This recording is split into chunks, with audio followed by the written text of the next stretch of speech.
multi-instrumentalist, a record producer, and a lot more. So let me call on the one and only Mr. Rico Blanco.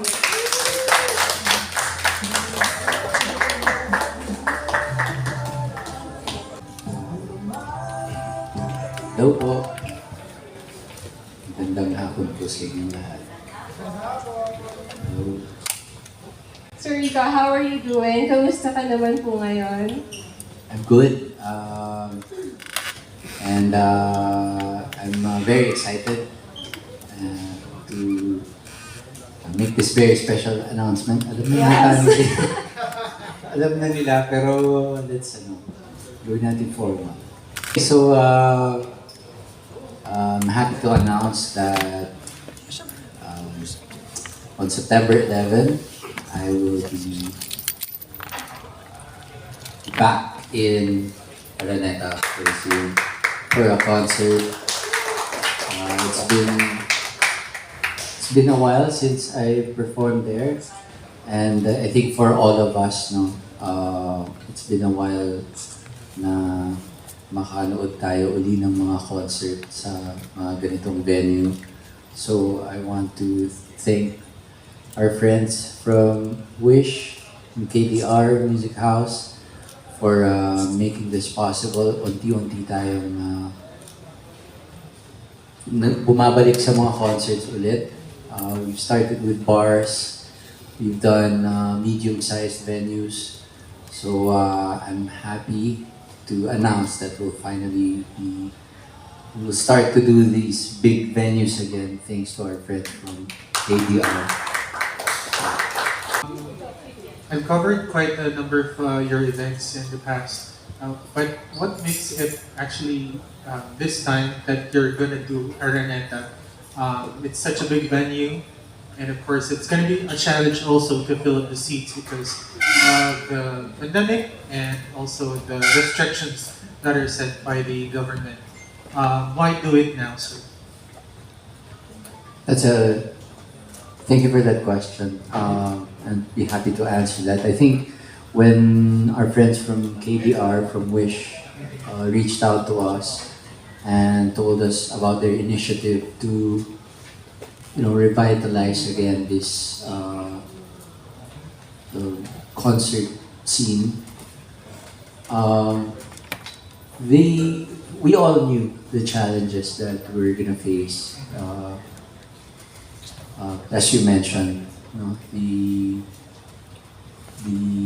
pandemic situation it's still around. Yes. And we're starting to somehow live with it, change our lifestyle a little bit to a lot actually, to accommodate and to be safe. There's a lot of uncertainty, and as you know, concerts are, I feel, it's a product of parang habit. Going out is a habit, like a lifestyle of going out, even going to restaurants and especially concerts, it's a habit. So we are aware of those challenges, but someone's got to do it. Someone's got to start. Diba? So I'm happy to take on that risk with the support of our friends who are also, we know this is a different environment. This is not the height of, people going out. But also we know that people are really, really hungry to experience live music again in this way. So we'll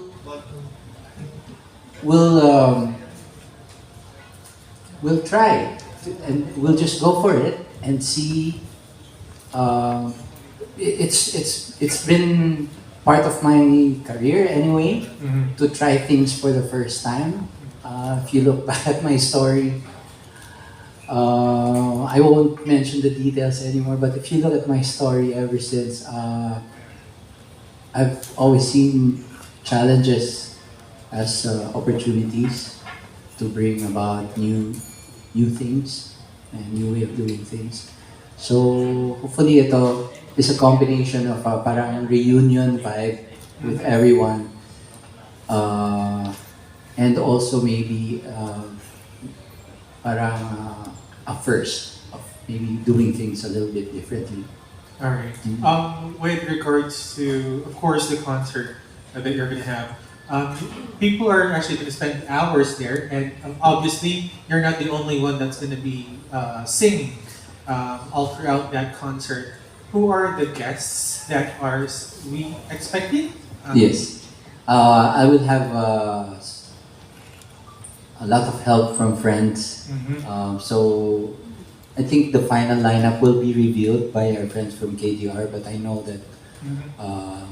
for my portion at least of the concert, Mhm. pwede ko na i-announce, boss. No? My friends Zild and Ebe Dancel Oh wow. will be part of the concert.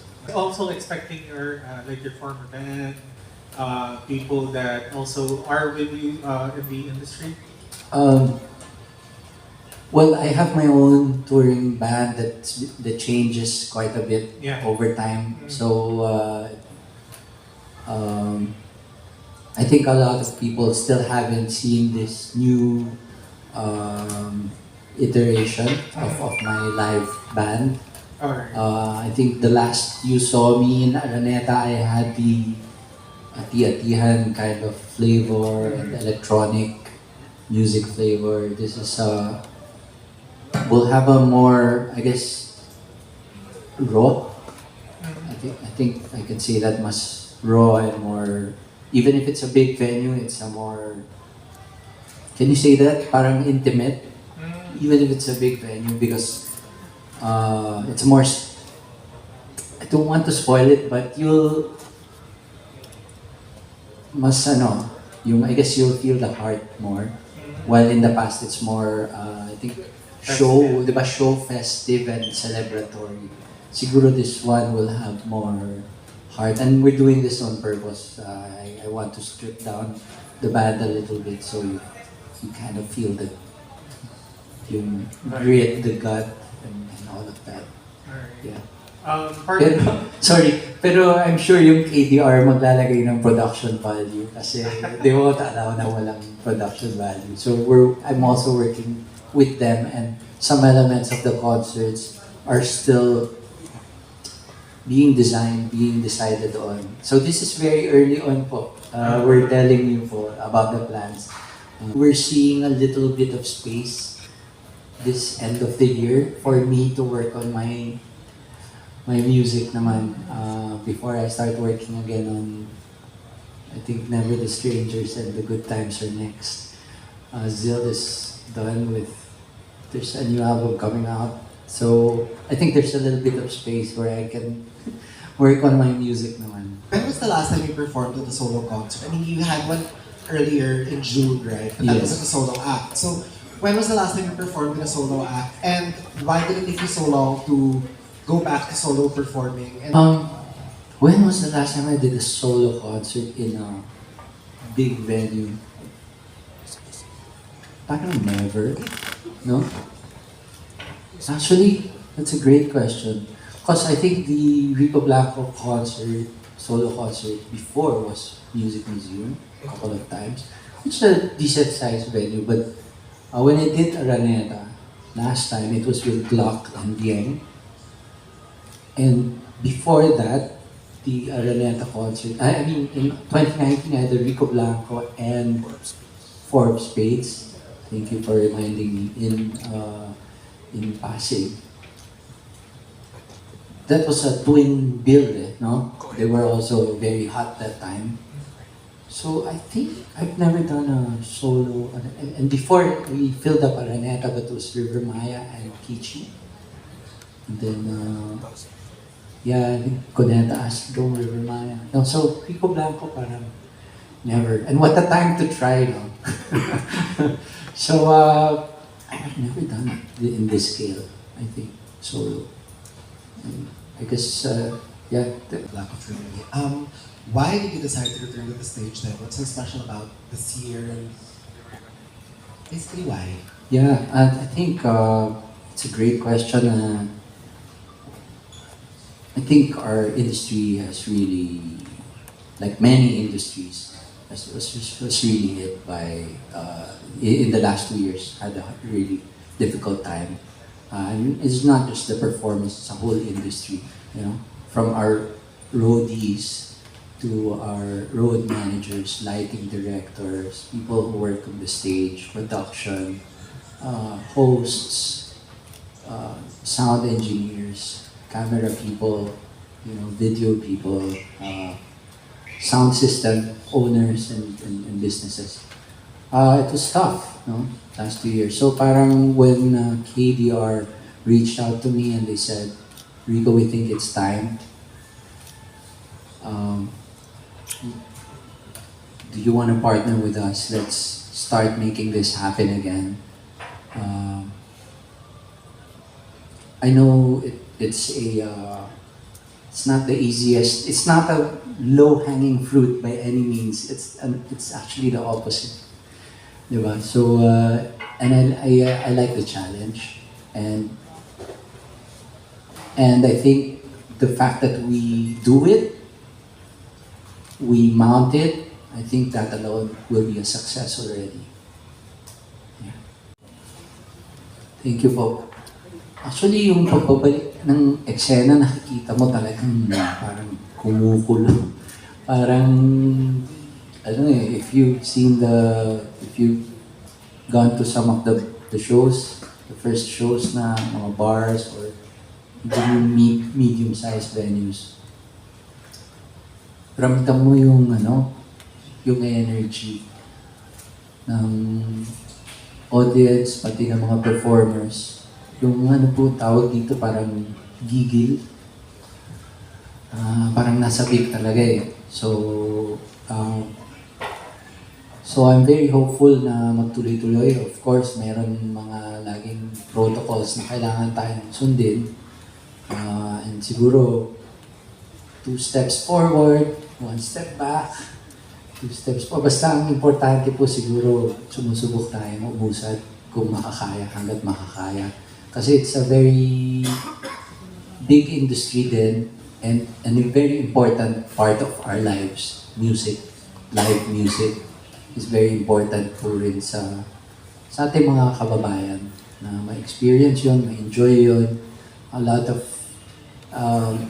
meaningful relationships nagsisimula dyan, friendships, important moments sa buhay ng tao na celebrate na mamarkahan with live music. It's a great outlet also for people to celebrate or when they're down. It's I think an important component of human life. So kailangan natin subukang bumalik or simulan ulit kung paano na natin siya gagawin ngayon. I don't think we're talking about going back anymore, no. It's a different world, so we figure out paano ba natin gagawin ngayon. And we won't know until we do it. So we need to just go and do it. Diba? And I'm game to be one of the first to help KDR. Ano yung pwede mo sabihin na highlight ng show? And yung mga pwede natin sabihin ng mga guests sa show?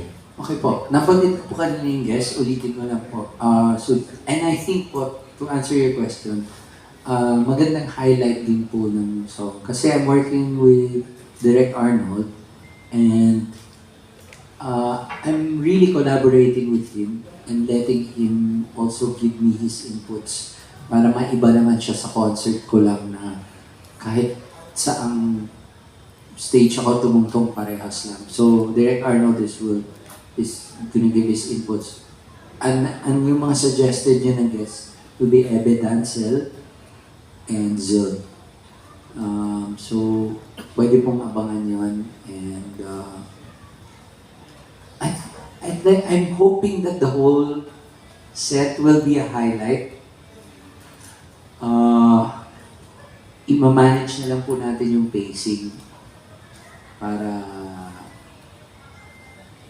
masarap yung parang kumbaga full course na meal yung ayusin na lang po ng maganda. In other words, highlight from beginning to end. Sana po. Sana po. Kasi we're trying to fit in all my hits in in that one show. Medyo hindi rin po talaga makakasya lahat. I'll say it now. No? But we're going to do our best po. Natin sa media, salamat po for your time. Pasensya na po kung yung original schedule natin ay na-postpone, and thank you na nandito kayo ulit. Sabi ko nga kanina, masarap pala yung media con na hindi Zoom. Okay din eh, isang tingin mo lang nandyan agad lahat na hindi yung headshot lang at saka hindi nag-hang. Opo. Sa lahat ng online, salamat po sa inyo. Sa lahat ng nasa labas, hello! And, gusto ko po magsalamat sa Wish family, sa KDR, sa pag-imbita nila. Yung initiative po ay sa kanila po talaga nang galing. It just so happens, aligned po kami. Nung nag-meeting po kami, gusto na rin po namin tumugtog ulit.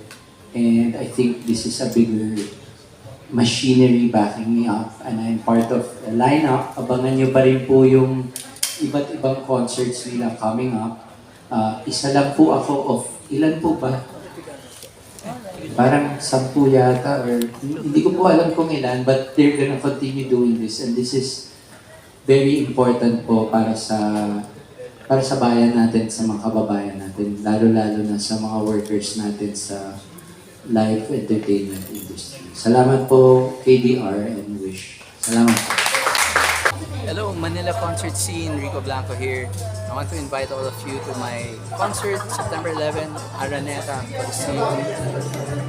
Tickets are available on July 31st. Ticketnet ba? Ticketnet.